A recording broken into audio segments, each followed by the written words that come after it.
আজি বৰ্ষাপাৰাত ৰাজস্থান ৰয়েলছ আৰু কলকাতা নাইট ৰাইডাৰ্ছৰ লগত যি খেল অনুষ্ঠিত হোৱাৰ কথা আছিল বৰষুণৰ কাৰণে ইতিমধ্যে এই খেল ডিলে হৈছে।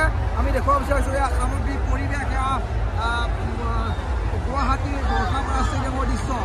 বহু সময় আচলতে খেল বন্ধ হৈ আছে কাৰণ বৰষুণৰ কাৰণে এই খেল আৰম্ভ কৰিব পৰা নাই। এতিয়া কিন্তু দেখিবলৈ পোৱা গৈছে যিসকল খেলুৱৈ, আমি দেখিছোঁ যে ৰাজস্থান ৰয়েলছৰ যিসকল খেলুৱৈ তেওঁলোকে পিছলৈকে আহিছে আৰু পিছৰ পৰা যি তিৰপালসমূহ আঁতৰাই দিয়া হৈছে। লগতে দেখুৱাইছোঁ এয়া যথেষ্ট কিন্তু এই যি ফিল্ডত যথেষ্ট পানী দেখিবলৈ পোৱা গৈছে। এয়া যথেষ্ট পানী দেখিবলৈ পোৱা গৈছে। কেতিয়া খেল আৰম্ভ কৰিব সেয়া কিন্তু এতিয়াও নিশ্চয়তা নাই। তথাপিও কিন্তু দৰ্শকসকলে আশা কৰি আছে খেল আৰম্ভ হ'ব বুলি।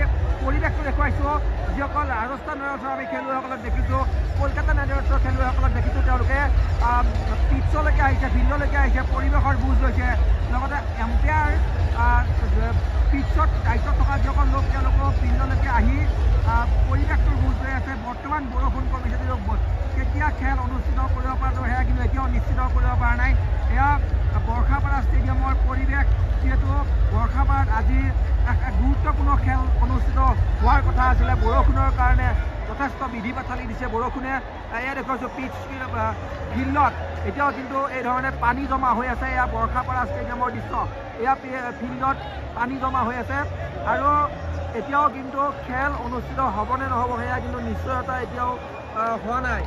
পৰিৱেশটো দেখুৱাইছোঁ, পুনৰ কৈছোঁ যে ৰাজস্থান ৰয়েলছৰ খেলুৱৈসকলক আমি দেখিবলৈ পাইছোঁ ফিল্ডলৈ তেওঁলোকে নামি আহিছে। দৰ্শকৰ হৰ্ষোল্লাস দেখিবলৈ পোৱা গৈছে। যিহেতু বৰষুণ কমিছে কিন্তু খেল অনুষ্ঠিত হ'বনে নহ'ব সেয়া কিন্তু এতিয়াও নিশ্চয়তা নাই। তথাপিও কিন্তু সকলোৱে আশা কৰিছে যে খেল অনুষ্ঠিত হ'ব আৰু কলকাতা নাইট ৰাইডাৰ্ছৰ লগত আজি যিহেতু গুৰুত্বপূৰ্ণ খেল, এই খেলখনত ৰাজস্থান ৰয়েলছৰ লগত খেল অনুষ্ঠিত হোৱাৰ কথা আছিলে। এতিয়া কিন্তু বৰষুণৰ কাৰণে যথেষ্ট পলমকৈ এতিয়ালৈ কিন্তু খেল আৰম্ভ কৰিব পৰা নাই। কিন্তু তথাপিও ক'ব লাগিব যে দৰ্শকসকলে অপেক্ষা কৰি আছে খেল অনুষ্ঠিত হ'ব বুলি। কাৰণ পিছলৈকে ফিল্ডলৈকে ৰাজস্থান ৰয়েলছ, কলকাতা ৰাইডাৰ্ছৰ খেলুৱৈসকলৰ লগতে এম্পায়াৰ যি দায়িত্ব থকা লোক সকলো লোক ফিল্ডলৈকে নামি আহি পৰিৱেশৰ বুজ লৈ আছে। বৰষুণ কমিছে, সকলোৱে আশা কৰিছে খেল পুনৰ অনুষ্ঠিত হ'ব।